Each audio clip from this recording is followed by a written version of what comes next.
Hey guys, Anthony DiGiovanni here with another video. Are you sitting there watching this video, maybe down on life? You're thinking that everything out there in the outside world is bleak, is depressing, or maybe you just feel like you're mentally unclear. You don't really feel like you have a clear definition of who you are or what you stand for.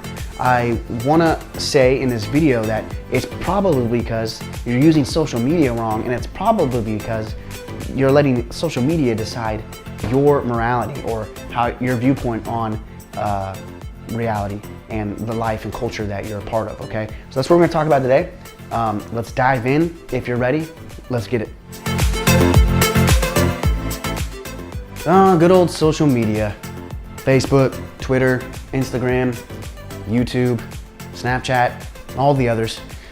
These things have quickly flooded into the foundation of who we are as a society and flooded into the foundation of our daily lives. And really they came so quickly, it's honestly a lot like an assassin in the night. That's how they came. Except in this scenario, the assassin sneaks through the curtained window, hides in the corner of your room, and instead of killing you right there, you wake up to see that the assassin has moved into your home, is now gonna live with you, and even more than that, the assassin has become your closest friend, and just every day, without you knowing, is slightly pricking you, just the tiniest of prick, with its poisoned dagger. Now look, I'm not here to blast the platforms, I'm not here to blast social media. There's enough people doing that on YouTube, there's enough doctors, there's enough adults doing that, okay? Let's be honest, I use the platforms, social media, as well as a lot of other people, a lot of other businesses. They use it all just to not only spread ideas, but to make workplace connections and help people discover their work or their videos, you know, like me. So it's obviously a tool, and it's a good tool for those purposes, but so often a tool, if not consciously used by its operator, will use the operator, okay? You can be used by that tool. And along those lines, I think there's no denying that social media, ever since it flooded into our culture, is changing us. So Jonathan Haidt, the co-author of The Coddling of the American Mind, writes in this book that iGen, which is the generation of young adults and children born after 1995, is one of the most depressed and the most anxiety-ridden generations. And this is in most part due to the fact that this is the first generation to grow up from a very early age with phones in their hands, and if not phones, some certain type of technology, iPads, whatever have you, tablets, that are connected to the internet. So these are the first people, that's why their name is iGen, that have been connected, usually via iPhones, to the World Wide Web and consequently to social media.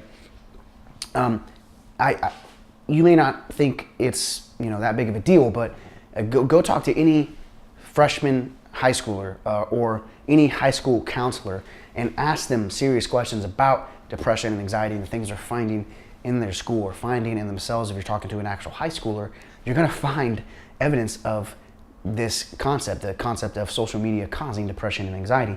I'm just a film teacher at a high school, right? I'm just teaching film, and even in just getting to know these kids as I teach them, I'm finding this stuff rampant, and I'm trying to help them and motivate them. I mean, it's amazing how many kids today haven't even heard a word of encouragement, and I think it's because most of their conscious life is on the phone, and that phone is just a breeding ground of comparison, of subconscious comparison sometimes, and it's not even healthy comparison, because a lot of times you're comparing yourself to a fantasy. It's fake, or it's a celebrity that's also faking it, right? So it's causing depression, it's causing anxiety. I think this stuff is empirical, right? Read Jonathan Haidt's book. There's tons of other psychologists talking about it. This stuff is real, and it's really being caused by social media. Now, to even dive even deeper into this whole social media causing depression and anxiety thing, to go even deeper, to find even more of a specific reason, I really think it's because we're allowing the social media platforms to be the arbiters, the bridges for our morality as a culture, right? So, and I see this also evident in the way that we're becoming even more divided politically and ideologically in our culture. That is a mirror image of social media, the social media platforms. So what I mean by this is, if you don't think that they are, if you don't think that social media is forming the moral boundaries of our culture, just Google how Twitter the other day banned someone because they tweeted that gender was determined by biology. I mean, really, Google it. Or look into the fact that, most recently, YouTube's banishment of multiple creators. On top of that as well, Zuckerberg's been in front of the Supreme Court tons of times. He's had to testify. And most recently, along those same lines, the CEO from Google has had to do the same. Most often these companies, are run by one, maybe two people, and they're the ones deciding what you get to watch, what you get to see, what you get to read, what you get to hear. Yet, were they voted on to do that, to make those decisions? Did you decide that person could do that for you? Did you choose them? Who are they? Why do they get to decide what's best for me and you? How do they know what's best for me and you? Well, the answer is they don't. They don't know what's best for us.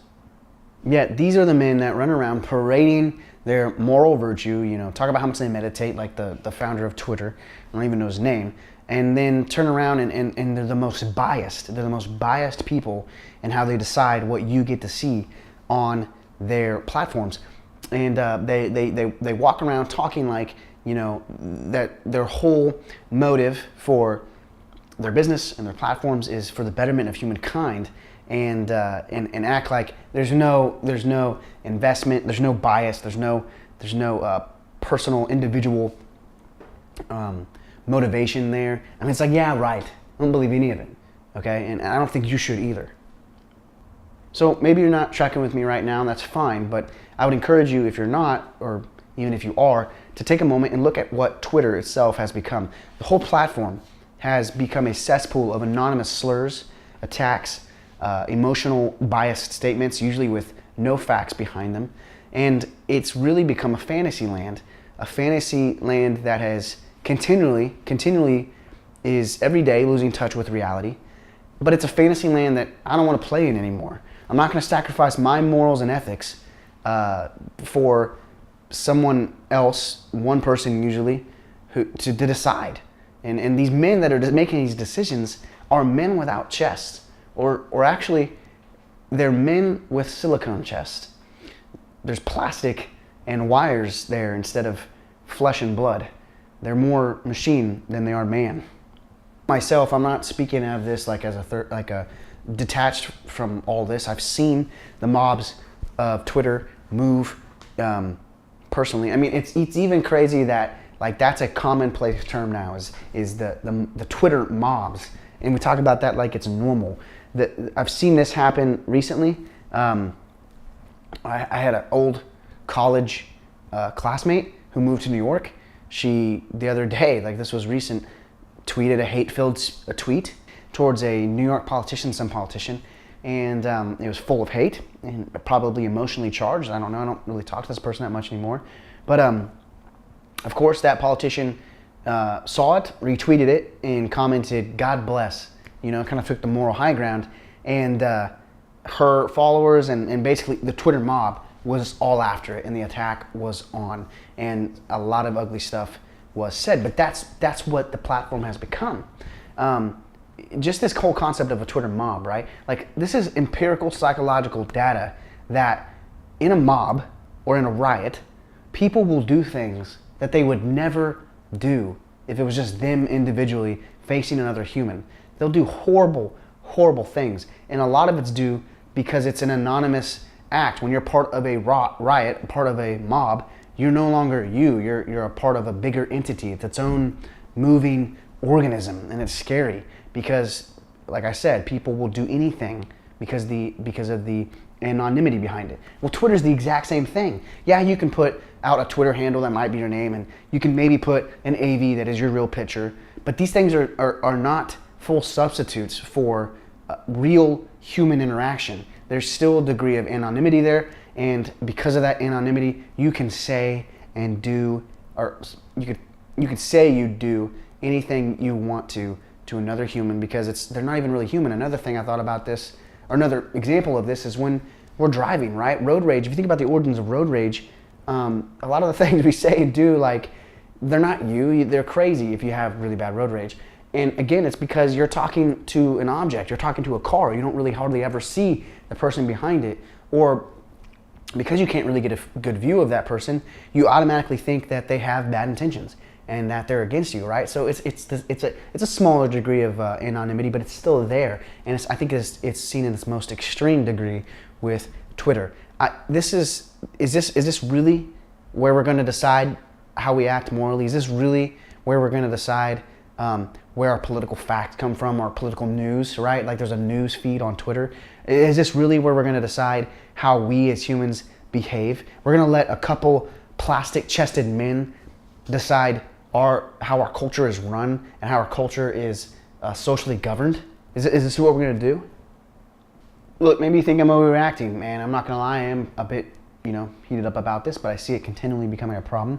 And you know what? To be honest, I can't wholeheartedly put the blame on the platforms themselves, what's happening inside the platform, because we have to admit people outside of the platforms, externally in the external social world, are taking things from Twitter, from Instagram, from social media, and misusing them and abusing them to paint someone in a certain picture in the political eye. So you can see this most recently with the most recent Heisman Trophy winner. People that aren't fans of football, you just need to understand that the Heisman Trophy in college football, the Heisman Trophy in college football is the highest award you can attain to win. It's voted on, the winner is voted on by over 800 media persons, and it's like the biggest thing you can win as a college athlete. Well, this year's winner was Kyle Murray, the quarterback for Oklahoma, and the dude's a freak athlete. He's a two-sport athlete. I think he's drafted by a Major League Baseball team. So, I mean, the dude, he could go do whatever he wants to do.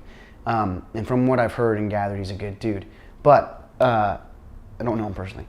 But anyway, some USA Today reporter sifted through 5 to 6 years of Kyle Murray's tweets and found what he claimed to be homophobic tweets towards some of Kyle's friends when he was 15. 15. All right? I teach 15, 14, and even 16-year-olds sometimes, and they say some of the most disgusting, harshest, most non-politically correct things to each other, things I would never say to another human, and it's like good fun for them, especially at my school, and it's just crazy the things you would hear. So I'm not like surprised that he may have said stuff like this. These kids just don't get it. It's a form of ignorance. It's a form of immaturity. But this guy, this USA Today reporter, sifted through this stuff. He's going to bring up this Kyle Murray's past from 5 years ago to try and punish him now. Like, who does that? What has Twitter become if it's going to be a constant memory of your past sins and sins defined as by who? The media, who again aren't moral by any standards. It's just like, who does this guy think he is, and who does he think? What tool is social media feeding him to become? I can answer who he thinks he is. He thinks he's God. That's who he thinks he is, and he's not. The same is happening in the platform. People do this inside the platform when they get in these little mob beefs, these little battles, right? They go and they sift through people's stuff and they bring it up, and it's a whole other topic to talk about how, like, look, it is a public platform. You need to figure out what you're saying. But who are you to judge, and who are you to crucify someone because of something they said 5 years ago as a teenager? Look, that's crazy in its own right, but all I'm really saying is, guys, I hope the next time you go to tweet or to go to post a post on any social media, you meditate on where you're at emotionally. Think about where you're at, what emotional state you're in. And I hope we all stop to think about what we're allowing social media to become to us in our culture. What gods are we making out of it? Because I really think social media is becoming our new gods. And these aren't gods made of love and righteous judgment and benefit of the doubt or mercy or forgiveness. That's not what they're made out of. Instead, they're made out of cold plastic wires, the swiftest revenge, and just unempathetic emotional rage. That's what they're made out of. And if you're caught up in all that, I promise you, it's hurting you as a person. It's hurting you spiritually. It's probably hurting you motivationally, you know, like you're probably so down on the world or down on yourself and you think the world's so bad. Well, it's probably because your view is strictly tied into social media. I know I battled with this more so in the realm of like the comparison thing, the psychological comparison. I was getting down on myself because I make movies, I make films, and I felt like I was constantly under a ticking time bomb as far as like when my films are going to be out, and this pressure. And I realized one day, like, it was really putting me down, and I realized one day I was putting it on myself. Like, this pressure I was putting on myself because I thought I had to put this movie out for social media's sake. Like, I thought the only person hanging over my shoulder, right? I thought someone was hanging over my shoulder telling me to get my stuff done. The only person hanging over my shoulder was my perception of what social media wanted. And that's not healthy. And that was just one instance. I'm sure our teenagers, the iGen, the kids I teach, are feeling that way in so many other factors and so many other situations. Most probably evident is this yearning at that age. I know we've all, you older people, we've been through this, that yearning at that age to want to be socially accepted. Well, if you're constantly comparing yourself to some fantasy, you're never going to feel accepted. So there's just a bunch of psychological issues with it. I just wanted to tell you guys, we cannot let these platforms decide our moral path. This is something that's passionate of mine. I want to figure out morality. I want to figure out a healthy, objective morality. And morality can't solely just be subjective. But look, I'd rather take solely subjective morality than a morality described and defined and instituted by social media. Thank you guys so much for watching this video. I hope it helped, and I hope it gave you some insight into some things that you can do today to start putting your mind right and your life in order. If it didn't, if you need more, I got you as well. And I've created a worksheet, really quick, really simple. I'll try to do this with most of my videos. And you can find that worksheet at the link in the description down below. And go ahead and click on that. It'll help you just get your mind in the right frame to look at how you're using social media and make sure it's a tool for you and not it making you a tool, all right? So that's in the description below. Guys, again, I can't thank you enough. And if you want to help me out, a like, a comment, a share, and a subscribe would be amazing. That'd be perfect. Anyway, have a good one. Thank you for watching, and I will see you next time.